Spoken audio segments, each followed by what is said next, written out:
Salve, selamat malam teman-teman. Malam ini kita bincang-bincang sedikit tentang filsafat ya, filsafat di dalam gereja Katolik, pengaruh filsafat dalam gereja Katolik. Mungkin ada yang bertanya-tanya mengapa seorang calon imam misalnya wajib belajar filsafat sebelum mempelajari teologi. Ada banyak alasan dan kali ini ya kita lihat kita lihat kenapa yang di endorse filsafat yang di endorse oleh gereja Katolik adalah Thomistik Aristotelian. Ya, nah, topik pembahasan kita kali ini adalah epistemologi Aristotelian dan kebangkitan filsafat Thomistik oleh Paus Leo ke-13. Epistemologi Aristotelian dan kebangkitan filsafat Thomistik oleh Paus Leo ke-13. Sepahamnya, epistemologi Aristotelian, filsafat Thomistik, lalu ada Paus Leo ke-13. Oke. Sebenarnya dalam orang-orang yang belajar formal secara filsafat, belajar formal filsafat, mengenal tingkatan tahapan mempelajari filsafat itu dimulai dengan pengantar filsafat, logika, epistemologi, metafisika, dan filsafat ketuhanan. Ini komplit sebagai satu filsafat sistematik. Nah, mulai dari pengantar sampai pada filsafat ketuhanan itu membentuk satu kerangka pemikiran tertentu. Jadi kalau logikanya seperti apa, ya, pengantar dan logika itu tidak terlalu berisi. Tapi mulai dengan epistemologi, metafisika, dan filsafat ketuhanan itu sudah mulai ada isi. Apakah dia idealisme, realisme, atau materialisme. Nah, mari kita lihat. Ada 3 pendekatan utama dalam epistemologi ya. Epistemologi itu dari kata bahasa Yunani episteme, artinya tahu, pengetahuan. Itu sebenarnya ilmu bagaimana cara manusia mengetahui. Cabang filsafat yang mempelajari cara manusia mencapai pengetahuan. Ini juga dikenal sebagai domain logic atau logika utama atau kriteriologi, yaitu disiplin filosofis yang mempelajari teori pengetahuan. Bagaimana cara manusia memperoleh pengetahuan. Nah, ada 2 teori epistemologis yang merupakan kutub yang berlawanan dan salah ya. Sementara ada teori ketiga yang berfungsi sebagai media ya, media antara kedua hal yang berlawanan, kedua kutub yang berlawanan. Mari kita lihat. Kita lihat yang pertama itu materialisme. Materi, kata materi ya, matter. Materialisme ini memiliki dasar epistemologisnya hanya pada ilmu-ilmu alam, sains. Bagi kaum materialis, semua kebenaran harus direduksi menjadi apa yang bisa diamati oleh indera kita, atau disimpulkan dari pengamatan semacam itu sebagai material. Ya, saya melihat laptop saya melihat apalagi depan saya HP dan seterusnya, itu materi berupa HP dan seterusnya ya.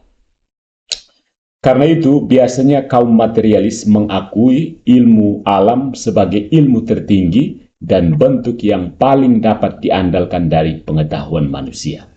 Dan mereka berangkat pengetahuan yang paling tinggi itu adalah pengetahuan material, yaitu sains, sesuatu yang dapat diamati, diperiksa, dan dieksperimentasi, dieksplorasi. Nah, kaum Stoa dan Epikuros Yunani adalah kaum materialis dalam epistemologi mereka, seperti juga para positivis ilmiah modern atau empiris yang melihat dalam metode ilmiah sebagai satu-satunya kriteria pasti untuk pengetahuan. Positivis ini diwakili oleh Auguste Comte ya, yang mengatakan positivisme ya. Pendekatan terhadap pengetahuan ini bersifat indrawi, sensis, ya, karena hanya menganggap indera sebagai saluran pengetahuan yang dapat diandalkan. Akibatnya, ini menyangkal kekuatan akal untuk mengetahui kebenaran dan membuat proses abstraksi menjadi sesuatu yang sama sekali tidak dapat diandalkan. Ya. Jika benda itu, sesuatu benda dapat ditimbang, disentuh, dicium, dilihat, atau diamati dengan cara lain yang benar-benar masuk akal, maka kita tidak bisa mengetahuinya. Ya. Kita hanya bisa melalui indera saja, pencerapan indrawi, tanpa abstraksi. Itu yang pertama, materialisme ya. Yang kedua itu spiritualisme atau idealisme. Jadi spirit atau ide, gagasan, ide. Spiritualisme atau idealisme. Di kutub yang berlawanan dari gagasan materialis tentang epistemologi, ada pendekatan spiritualis tentang pengetahuan itu sendiri. Kriteria ini membela keberadaan realitas non-material atau spiritual dan menyangkal realitas dunia material yang masuk akal, yang sensibel, atau menguranginya, merendahkannya menjadi keberadaan ilusi atau bayangan, atau setidaknya tidak menaruh kepercayaan pada kepastian pengetahuan berdasarkan indera. Cukup panjang ya. Mereka menolak keberadaan benda-benda material seperti ini, mengatakan ini hanya bayangan saja, yang nyata itu yang ada di kepala atau di ide. Ya. Atau setidaknya mereka tidak terlalu percaya pada kepastian pengetahuan melalui indera-indera, pengamatan indrawi. Orang-orang idealisme seperti ini. Termasuk di antara para pendukung pandangan ini adalah dari zaman kuno ada Parmenides, Plato, dan Neoplatonis seperti Plotinus yang karyanya berpengaruh pada Santo Agustinus. Ya. Engkau mendapatkan untukku melalui seseorang yang sombong dengan kesombongan yang paling tidak wajar, buku-buku tertentu dari Platonis diterjemahkan dari bahasa Yunani ke dalam bahasa Latin. Tetapi setelah membaca buku-buku Platonis itu, dan dari sana diajarkan untuk mencari kebenaran inkorporeal, tak bertubuh, aku melihat hal-hal yang tidak terlihat dipahami oleh hal-hal yang dibuat. Catatan dari Agustinus ya, tentang Agustinus bertemu dengan filsafat Neoplatonisme. Sesungguhnya periode patristik secara umum pada para bapak gereja yang dengan sukarela sebenarnya memeluk filsafat, ketika mereka mencoba memeluk filsafat apapun yang ada, itu ditandai oleh Platonisme. Pada saat para bapak filsafat mencoba untuk mempertemukan iman Kristen dengan filsafat Yunani, kebanyakan dari mereka menganut Platonisme, ya, Platonisme dan Neoplatonisme. Jadi dengan demikian kita dapat mengatakan bahwa Neoplatonis sangat-sangat mempengaruhi teologi Kristen. Neoplatonis kayaknya muncul dalam beberapa doktrin orang-orang Protestan ya. Protestan lagi. Didasarkan pada metafisika ultra realis dari Plato, yaitu ide-ide atau forma itu memiliki realitas yang independen dari perwujudannya dalam berbagai hal. Neoplatonisme berpendapat bahwa pengetahuan tertentu hanya bisa diturunkan dari ide-ide bawaan yang dipulihkan melalui introspeksi, dikenali melalui introspeksi, intraspektare. Spektare artinya memeriksa, intro ke dalam. Introspeksi artinya memeriksa ke dalam. Jadi pengetahuan itu hanya bisa dipahami, pengetahuan tentang forma dan ide yang sebenarnya adalah realitas yang sesungguhnya itu hanya bisa dikenal melalui introspeksi, pemeriksaan ke dalam. Pandangan ini membentuk kutub yang berlawanan dengan kaum materialisme, karena ketidakpercayaannya terhadap pengetahuan indrawi. Kalau materialis percaya kepastian pengetahuan itu datangnya dari hal-hal materi, yang ini justru menolak kepercayaan terhadap pengetahuan indrawi. Sementara kaum materialis hanya mempercayai pengetahuan indrawi, Platonis hanya mempercayai pengetahuan spiritual yang datang kepadanya melalui proses introspeksi, bukan abstraksi berdasarkan hal-hal yang dirasakan, diterima oleh panca indera. Begitu. Langsung abstraksi saja, langsung introspeksi, bukan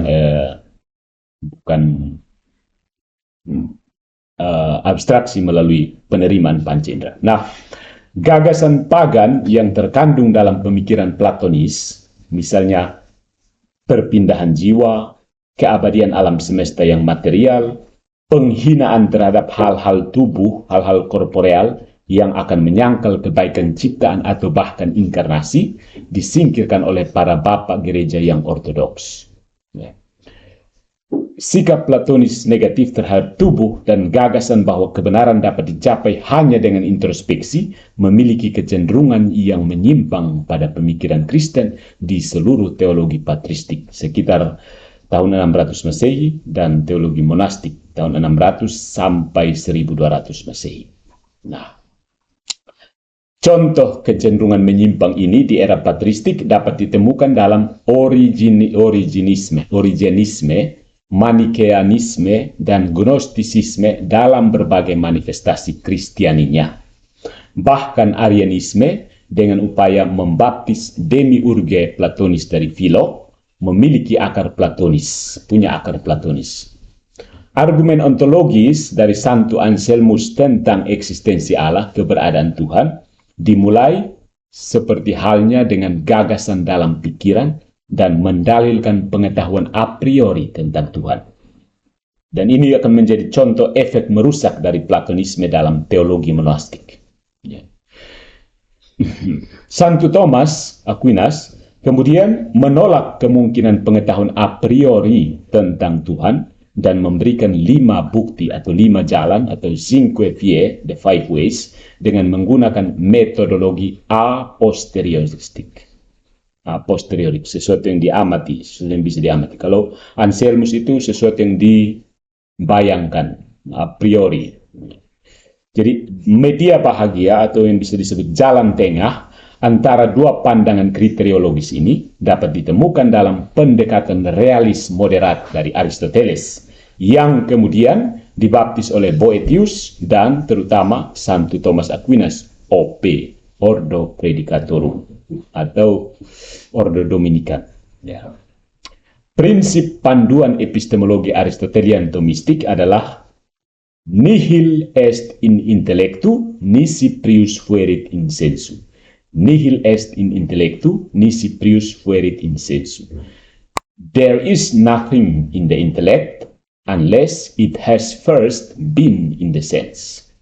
Tidak ada sesuatu pun yang bisa berada dalam intelek, kecuali dia sudah berada pertama-tama dalam panca indera, dalam indera.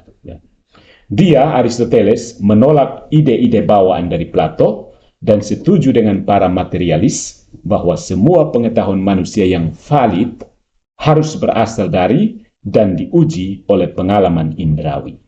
Jadi sepertinya menggabungkan yang Plato mengatakan yang real itu yang di atas sana, ide-ide. Sementara kaum materialis, Epicurus dan Stoa mengatakan tidak, itu materi saja. Tapi Aristoteles mengatakan kedua-duanya. Nah, pikiran manusia saat datang ke dunia ini adalah tabula rasa, menunggu kesan indrawi untuk mendapatkan pengetahuan. Ya. Di sisi lain, dia juga, Aristoteles ini juga menolak penyangkalan materialis terhadap keberadaan realitas spiritual, kenyataan spiritual. Karena Aristoteles ini berpendapat bahwa ilmu pengetahuan alam yang didasarkan pada pengalaman indrawi menunjukkan adanya penyebab pertama, causa prima yang spiritual, dan kecerdasan manusia yang juga spiritual. Jadi pengetahuan terhadap hal-hal material ini disebabkan atau bersumber dari sebuah causa prima yang adalah imaterial dan intelek manusia yang imaterial juga. Ya. Dan meskipun itu tergantung pada causa prima untuk keberadaannya dan membutuhkan tubuh dan inderanya untuk sampai pada kebenaran. Jadi ada kerjasama antara yang imaterial dengan yang material. Causa prima, Tuhan itu sendiri sebagai sang intelek murni, ya ini sudah penjelasan lebih lanjut Thomas Aquinas ya. Kemudian menerangi intelek manusia, dan intelek manusia itu yang mencerapi sesuatu yang ada yang dapat diamati, yang tampak pada panca indera. Kemudian intelek ini membuat abstraksi dan mendapatkan kesesuaian antara adequatio intellectus et res. Adequatio res et intellectus. Jadi ketika dia mengabstraksi, maka terjadi kesesuaian antara hal-hal yang nampak, res, barang-barang, dan apa yang ada di dalam kepala, intelek. Ya. Itulah yang dinamakan kebenaran, teori paling tradisional tentang kebenaran. kesesuaian antara apa yang ada dalam pikiran dengan apa yang ada dalam kenyataan.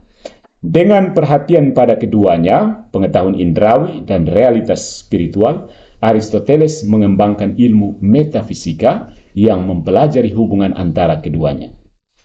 Pengetahuan indrawi dan realitas spiritual. Apresiasi terhadap realitas spiritual dan material oleh sang filsuf inilah, ya, pada masa abad pertengahan itu banyak teolog dan scholar yang mempelajari terjemahan-terjemahan Aristoteles dan sering menyebutnya dengan the philosopher atau sang filsuf.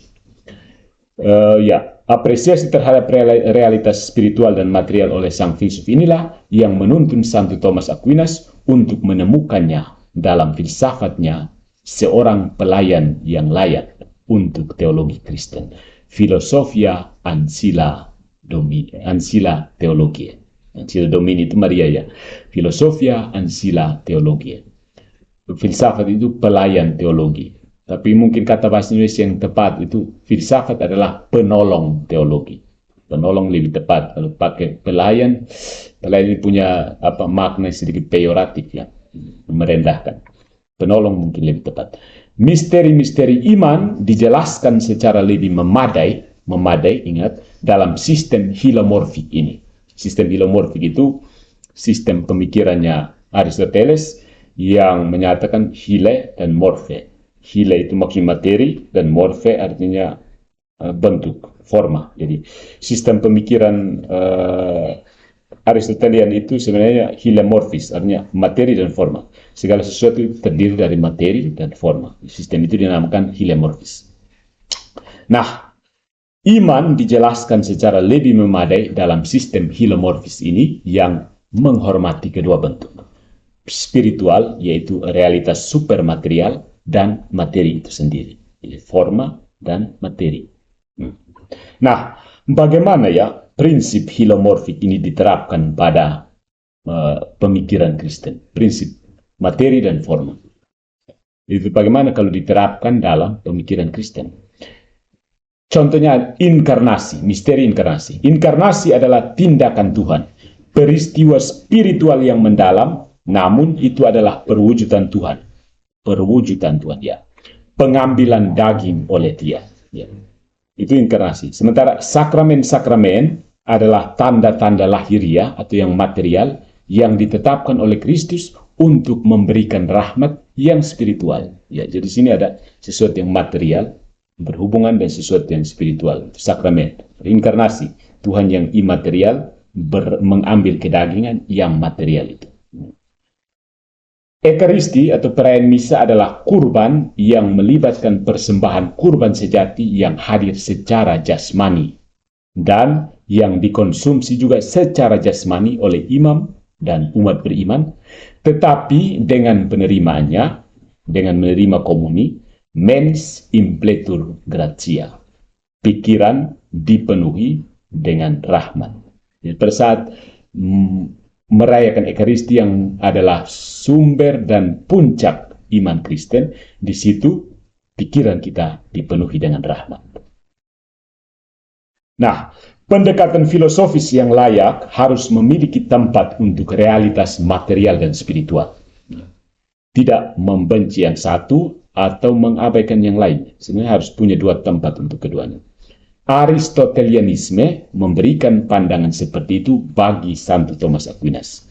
Dan hal ini memungkinkan bagi dia untuk memberikan penjelasan yang lebih memadai tentang iman Kristen esensial tertentu.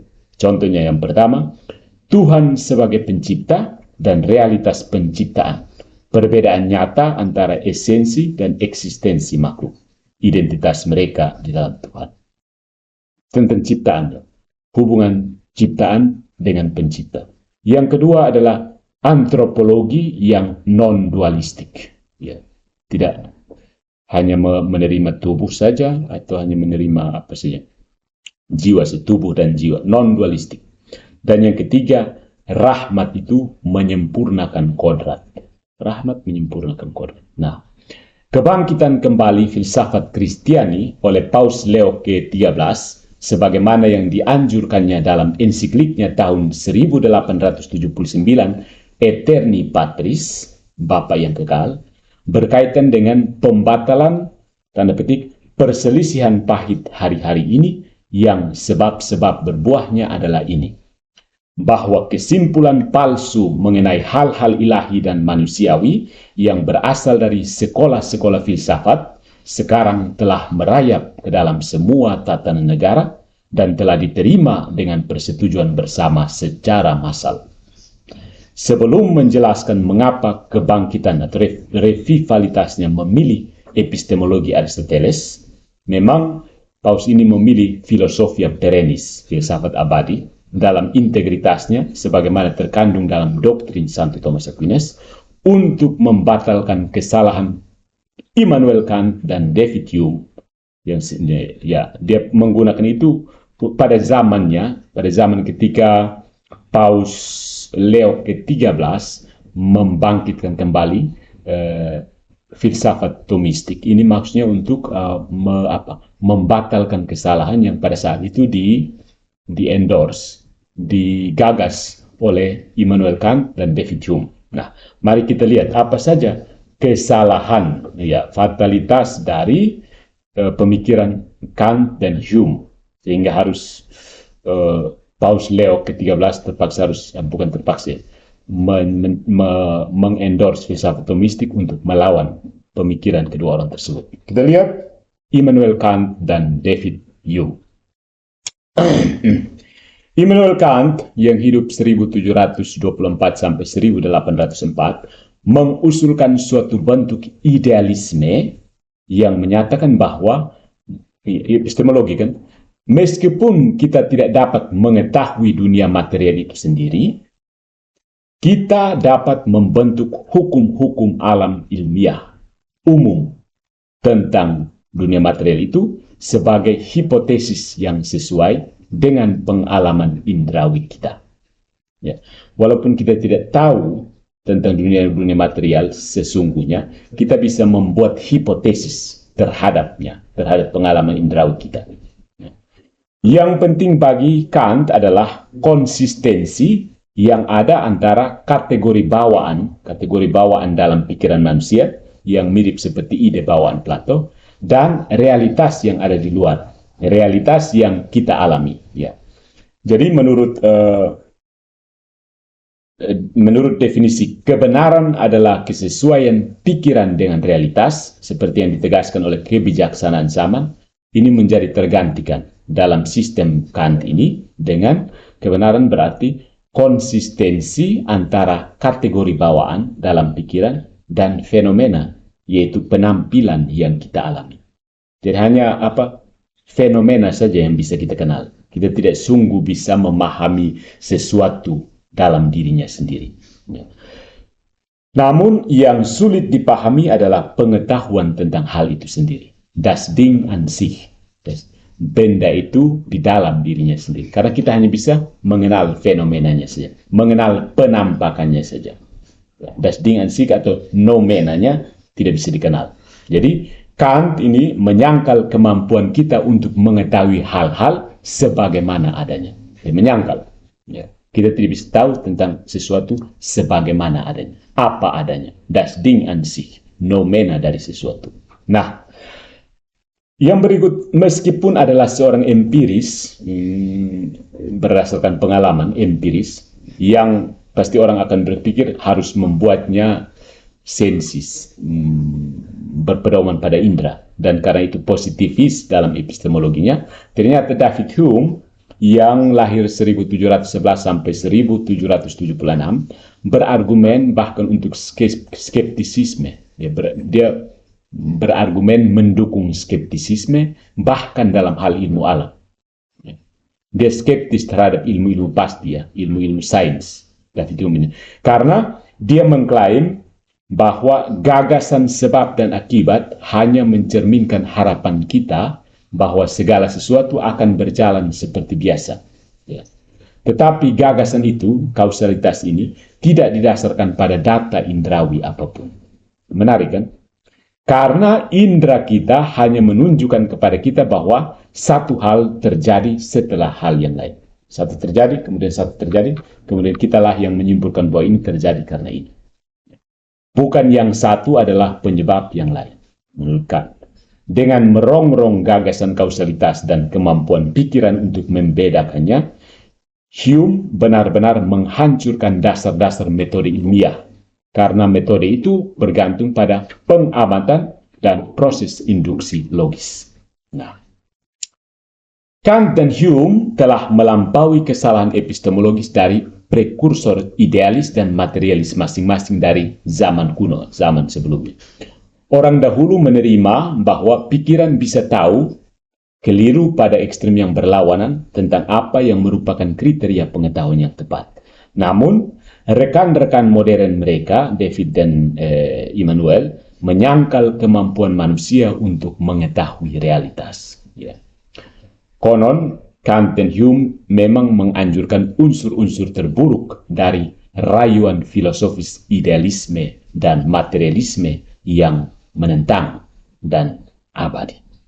Karena ekstrem-ekstrem ini dikoreksi dengan metode epistemologis Aristoteles pada zaman Santo Thomas Aquinas, maka sekarang ini kembali ke doktrin si Dr. Angelicus, doktor para malaikat ini, julukan kepada Santo Thomas Aquinas, dengan kembali ke pemikiran atau gagasan Thomas Aquinas, akan mencegah seorang pelajar, seorang scholar untuk jatuh ke dalam satu ekstrim atau ekstrim yang lain.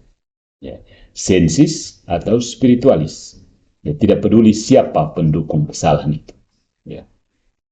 Dan dengan demikian itulah niat Paus Leo ke-13 dalam tanda petik memulihkan ajaran terkenal Thomas Aquinas dan memenangkannya kembali ke keindahan antiknya. Ya.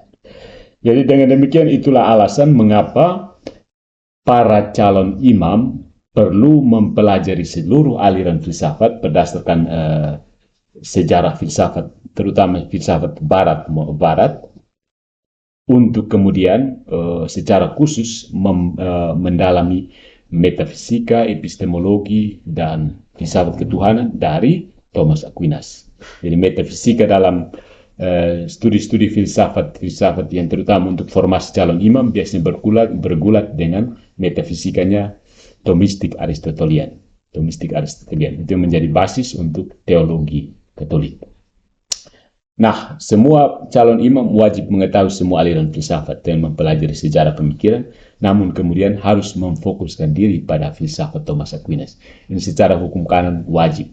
Semua calon imam wajib memahami doktrin filosofis dari Thomistik Aristotelian, yang oleh sebagian orang di Eropa itu disebut sebagai the philosophy of Christian religion, the philosophy of Christian philosophy, begitu.